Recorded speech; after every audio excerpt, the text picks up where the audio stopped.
Welcome to the Glenn Beck program. Tonight, if you thought politicians were arrogant, well, okay, you were right, but you have no idea just how arrogant they really are. Tonight, truly shocking video that boggles the mind, coming from a so-called public servant who is mocking someone who is trying to vote for him on the border. Plus, Elena Kagan.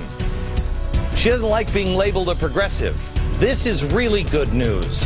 We have exposed who progressives are. You've done your homework, and now they don't want to be labeled a progressive.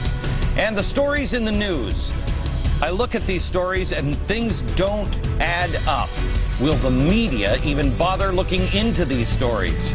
Questions, not as many answers tonight, but it seems to be more and more the story of America.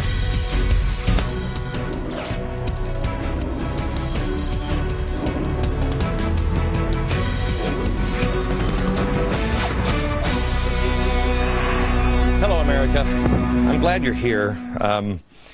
Thank you. Thank you. Every night we gather together, and sometimes I feel like you and I are the only ones. The good news is I travel the country enough to know that we're not. We're not alone. There are more of us than there are of the crazy people doing things that just don't make any sense. I know I'm not alone looking at the news every day and going, wait. What did they just do? That doesn't make any sense. Or watching the news and saying, wait, that explanation doesn't work.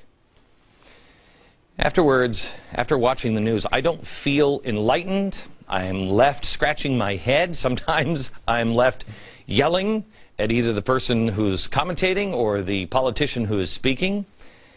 But most of the time, lately at least, I'm left going, that doesn't work. This morning I'm sitting in my office and I'm reading the news about BP and the oil spill. And again, I'm left with more questions than answers. I don't like asking these questions, but I don't think I'm alone. Something's not adding up. And it's not just BP, but let's start there. Let's just try to solve the oil problem, because you know we already have the solution, right? But let's just look at the problem here. Obama is blocking 10 Republicans from visiting and touring the spill damage. Representative Steve Scalise, he wanted to fly 10 people out, but was denied. Okay. BP also has one of the worst safety records in the business, if not the worst of all time. Over the past 5 years, 26 people have died. 700 people have been injured. BP has had accidents and safety violations, 760 safety violations. They have paid $373 million in fine. Now, to put this into perspective, in that same time period, Sunoco, ConocoPhillips each had how many safety violations? 8. ExxonMobil had 1. Wow. Now, does anybody remember the campaign that BP was doing before the spill? This campaign used to drive me nuts. What? Earth is on a carbon footprint. What are you talking about? Oh, British Petroleum became Beyond Petroleum. An oil company. This really bothered me because I thought, here's an oil company ashamed of what they do. An oil company wanting to reduce carbon. How are you going to do that? They're going to have to go beyond petroleum. Great. Watch their ads. What size is your carbon footprint? The carbon footprint, that I don't know. Whatever it is, the whole population of the world, make that a very, very big number. How much carbon I produce? Is that it? You mean the effect that my living has on the earth in terms of the products I consume?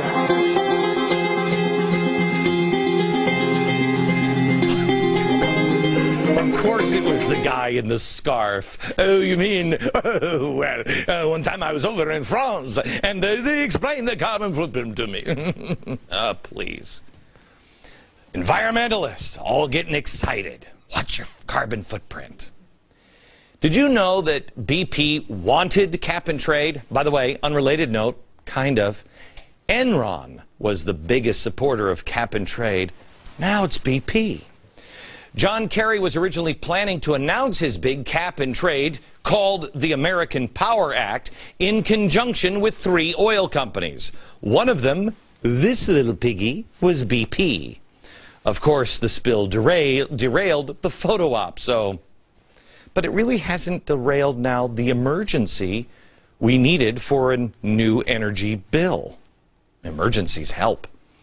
Every day that spill continues, it increases the chances of cap and trade getting passed. In completely unrelated news, it has been 71 days since oil started shooting out of the Gulf of Mexico. The president has had 71 days to think about the foreign assistance offers of help that have poured in since the beginning. 71 days to say, ships that could help. Give me some time, I'm thinking about it. 71 days. He's now accepted that help. What took him so long? Again, completely unrelated. Have you seen this ship? This is a whale skimmer. Look at that. A whale. This is a skimmer for oil. Biggest skimmer in the world. Been itching to go to help clean up the spill. Okay. In 71 days, we have cleaned up 600,000 barrels of oil. That ship? Wow, look at that ship. That can clean up 500,000 barrels per day. Oh, by the way, it's still in dock. Yeah, that's in Virginia, sitting there right now. The EPA is, hang on. Let me think about it for a while.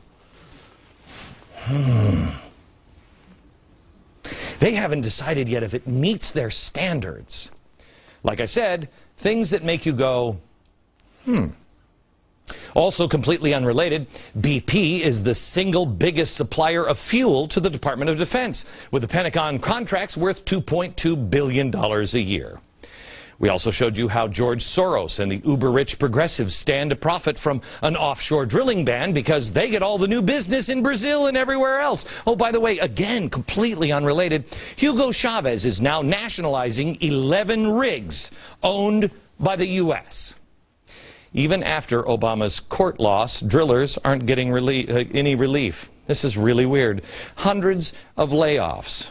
Remember the court case that happened? Well, you can't just shut everything down. These are shallow water drillers that are having layoffs. They're not even supposed to be affected by the ban. But they say that no permits have been issued since the explosion. No permits since the explosion. Which is really weird because the explosion happened on April 20th. Okay? But the government says, oh, well, no. These layoffs, I mean, sure. I mean, if it lasts just even a couple of more weeks, many drillers are going to go under and out of business entirely. But the Interior Department spokesperson says, no, the delays are because there are new safety regulations put into place. And nobody has complied yet.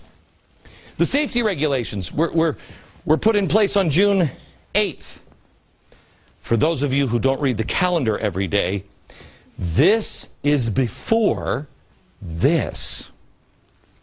Another story this week nobody's paying attention to. Let's just try to solve this. What does this equal? I don't know. But somebody's not telling us the truth or the whole truth. I saw an old episode of Perry Mason the other day. You swear to tell the whole truth, the truth, the whole truth, and nothing but the truth, so help you God? I had a conversation with my kids. What does that mean? The truth, the whole truth, and nothing but the truth. Now, let's solve another one. How about the econ crisis? The new financial regulation bill. The news today is Obama did the right thing and took all those evil taxes out of the bill. You don't want to have those evil taxes for the banks. No. And he found a way to make up for the lost money. Yeah.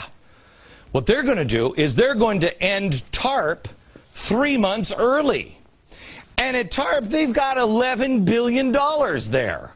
So why would they tax the banks when they can just get this free money from TARP? Because, see, they're looking out for you. And if they tax the banks, they know the banks will just charge you for that money that is being charged to the bank, so it'll come out of your pocket. While this money, let's not think that one through.